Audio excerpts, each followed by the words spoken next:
Saudara terkasih, dari Bethlehem bagian kedua ini kita akan melihat Church of Nativity atau gereja kelahiran Yesus.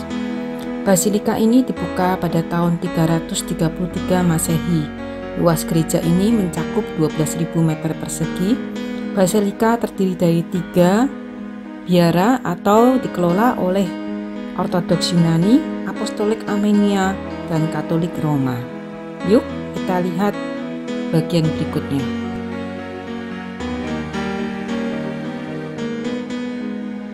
Masuki kota Bethlehem. Tetapi Bethlehem ini dihuni oleh 100% oleh orang Arab, Muslim dan Kristiani. Dulu di Bethlehem sini Kristianinya adalah mayoritas. Bethlehem. Tampak dari luar, gereja ini seperti benteng besar zaman dulu, kokoh dengan tembok dan dinding yang tebal, bergaya arsitek Romanes dan arsitek Gotik, Eropa abad pertengahan. Dai dengan pilar-pilar yang kokoh, menara besar, dan arket yang dekoratif, seperti kastil atau istana. Pintu masuk gereja harus melalui pintu kerendahan hati, dengan membungkuk rendah karena tinggi pintu hanya 1,2 meter. Terletak di dinding depan, tentunya mempunyai arti. Yang pertama, pintu tersebut diturunkan pada tahun 1500 untuk para penjara agar tidak membawa masuk gerobak mereka dan kuda mereka. Yang kedua, bagi orang Kristen adalah baik untuk membungkuk rendah sebelum memasuki tempat kudus di mana Tuhan mau merendahkan dirinya menjadi manusia. Memasuki bagian dalam gereja kelahiran Yesus tampak pilar-pilar, sejuk, agak gelap, banyak ornamen-ornamen, ikon-ikon. Di dinding bagian dalam gereja menampilkan mosaik emas abad pertengahan yang pernah menutupi dinding samping, tapi sekarang sebagian besar telah hilang. Lantai asli basilika bergaya Romawi telah ditutupi dengan batu ubin besar, tetapi ada bukaan lantai yang terbuka untuk memperlihatkan sebagian dari mosaik asli dari Basilika Konstantin. Serangkaian lampu gantung cantik berada di seluruh ruangan. Nah, sampailah kita di tempat utama atau tempat sentral dari kompleks kelahiran Yesus, adalah Gua Kelahiran atau Nativity Cave, atau disebut juga The Grotto of the Nativity. Holy Crypt, tempat di mana Yesus dilahirkan, berada di bawah ruang bawah tanah, terletak di bawah altar utama, bisa diakses dari kedua tangga di kedua sisi. Gua ini terhubung dengan gereja Katolik Roma Saint Catherine, terletak di sebelah utara, dan gua-gua lainnya yang akan dibahas di Bethlehem bagian ketiga dan 5 dengan gua Santo Hieronymus atau Saint Jerome.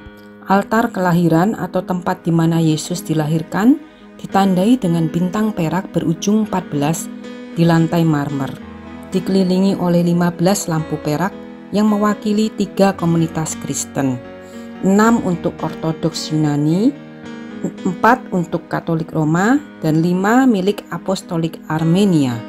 14 titik pada bintang memiliki arti 3 kelompok dari 14 generasi dalam silsilah Yesus Kristus, ada dalam Matius bab 1 ayat 1 sampai 17.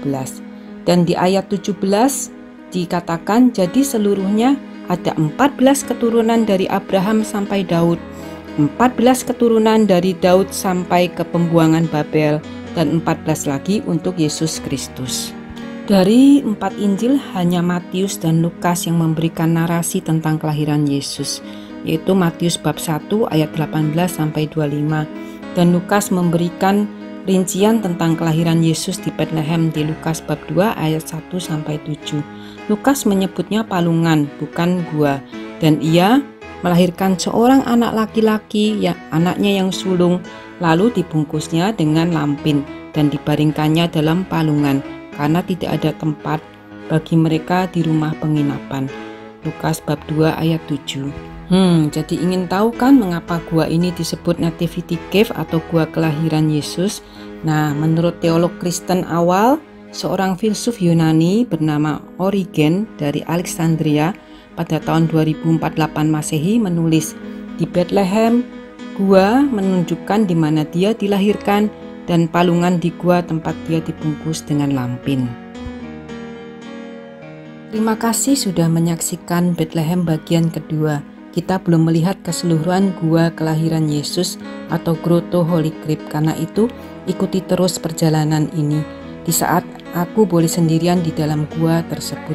Di bagian keempat, kita ke gua susu atau Milk Grotto. Bagian kelima, kita akan melihat Gereja Santa Catarina, Kapel Santa Helena, dan Gua Santo Hieronymus. Like, share, and subscribe dari saudara-saudara terkasih sangat membantu untuk mewartakan perjalanan kasih Yesus. Karena begitu besar kasih Allah akan dunia ini, sehingga Ia telah mengaruniakan anaknya yang tunggal, supaya setiap orang yang percaya kepadanya tidak binasa, melainkan beroleh hidup yang kekal. Yohanes bab 3 ayat 16. Dan kami telah melihat dan bersaksi bahwa Bapa telah mengutus anaknya menjadi juru selamat dunia, dan hatiku bergembira karena Allah juru selamatku.